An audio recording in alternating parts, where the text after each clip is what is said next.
Imagine you're an international spy. You're traveling the globe, slipping past checkpoints and pulling off top-secret missions. And to do all this, you carry a briefcase packed with different passports. Depending on exactly which border you're crossing, you pull out a totally different passport to show a completely different identity. But underneath it all, whether you're claiming to be a French art dealer or a Canadian tourist, you are still exactly the same person. So, you might be wondering, how exactly is a complex math equation anything like an international spy? I know it sounds like a totally random question, but it's actually the secret to unlocking one of the most notoriously tricky topics in mathematics. You see, in trigonometry, expressions carry multiple passports too. We just call these different passports identities. Just like a spy chooses a specific passport for a specific country to get through a border, we choose a specific trigonometric identity that fits our mathematical scenario so we can solve an equation. There are honestly dozens of ways to represent the exact same trigonometric expression. We aren't changing the fundamental value of the math at all, we're literally just changing its disguise to help us sneak past a roadblock. By the end of this explainer, you are going to understand exactly what trigonometric identities are, the core mathematical toolkit behind them, and how to apply them step by step to simplify even the most intimidating expressions out there. We're going to turn you into a full-on code breaker. Section 1. The Fundamental Toolkit. Okay, before a builder can build a house, they really need to know what tools are in their tool belt, right? Well, here is our starting lineup. First, we've got the Pythagorean identities, like sine squared plus cosine squared equals 1. These are based entirely on the geometry of a right triangle. Then we have the even-odd identities. Next up are the reciprocal identities, which just define the flip side of our basic functions, like knowing that secant is simply 1 over cosine. And finally, the quotient identities, which give us relationships like tangent equals sine over cosine. You are going to use these constantly. They are basically your hammer, screwdriver, wrench, and tape measure. Now pay really close attention here, because the distinction between even and odd functions is a massive trap for students. Of all 6 basic trigonometric functions, only 2 are even, cosine and secant.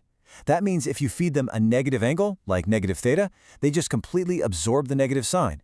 Cosine of negative theta is exactly the same as cosine of theta. The negative just vanishes. The other 4 functions, sine, tangent, cosecant, and cotangent, are odd. If you give them a negative angle, they spit that negative sign right out to the front of the whole expression. Seriously, remember this rule, and you will save yourself from endless algebraic headaches later on. As we get ready to jump into our first problem, you're almost always going to hear this piece of advice. Always start with the more complicated side of the equation. Now, you may ask why? Why on earth wouldn't we start with the simple side?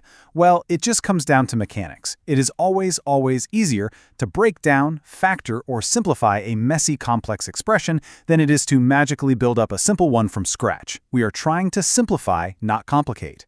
Section 2. Guided Example 1. The Basics.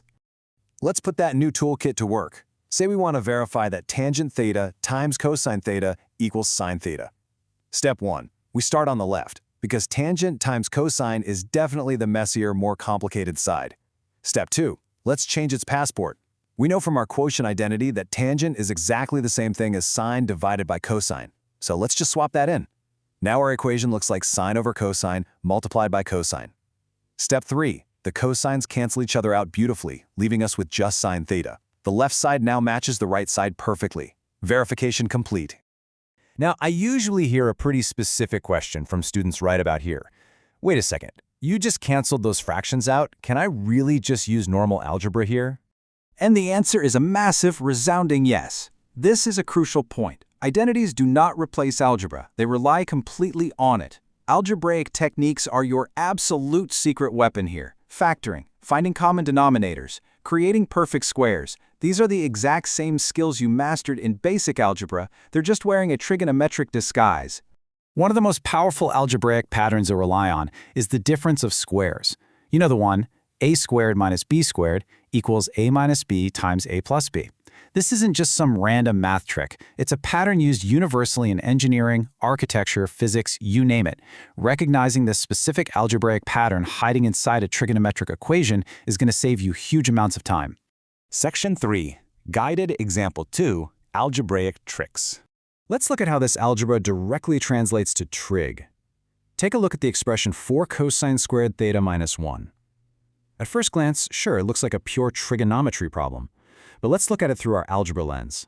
The first term, 4 cosine squared, is actually a perfect square. The second term, 1, is also a perfect square, and they're being subtracted. This is literally exactly the difference of squares. If we just treat cosine like an x in algebra, we can immediately factor this out. The square root of the first term is 2 cosine theta. The square root of the second is 1. So it factors beautifully into 2 cosine theta minus 1 times 2 cosine theta plus 1. No complex trig rules required, just pure, simple algebraic pattern recognition. Section 4. Guided Example 3, Pythagorean Power. Now that we've got the basic algebra connection down, let's bring in the real heavy hitters. We need to verify that secant squared theta minus 1, all divided by secant squared theta, equals sine squared theta.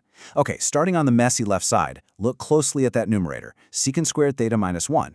Checking our Pythagorean identity toolkit tells us that whole thing just equals tangent squared theta, so let's substitute that right in. Now we've got tangent squared over secant squared. Let's swap their passports again using reciprocal and quotient identities. Tangent squared becomes sine squared over cosine squared. And that secant squared in the denominator, it flips up to become a cosine squared in the numerator. The cosine squareds cancel right out, and boom, we are left with exactly sine squared theta. Wait, this is super important. Stop right here for a second. What if you didn't see that specific path? What if you froze up on a test? One of the most beautiful things about verifying identities is that there are almost always multiple correct routes. Look at this alternative way to do the exact same problem. Instead of using the Pythagorean identity right away, what if we just split the fraction, secant squared over secant squared minus 1 over secant squared? Well, anything over itself is 1, so that simplifies to 1 minus cosine squared. And guess what? Our Pythagorean identity tells us that 1 minus cosine squared equals sine squared.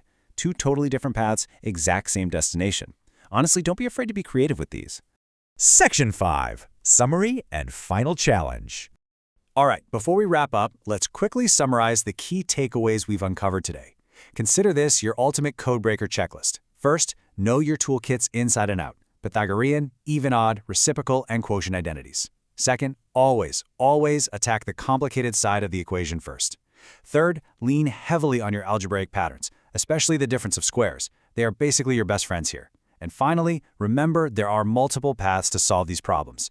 If you ever hit a brick wall, just try converting everything to sines and cosines and see what falls out. As our source material beautifully sums it up, the trigonometric identities act like multiple passports. There are many ways to represent the same expression. Remember, you aren't altering the fundamental truth of the math, you are just choosing the absolute best disguise for the mission at hand.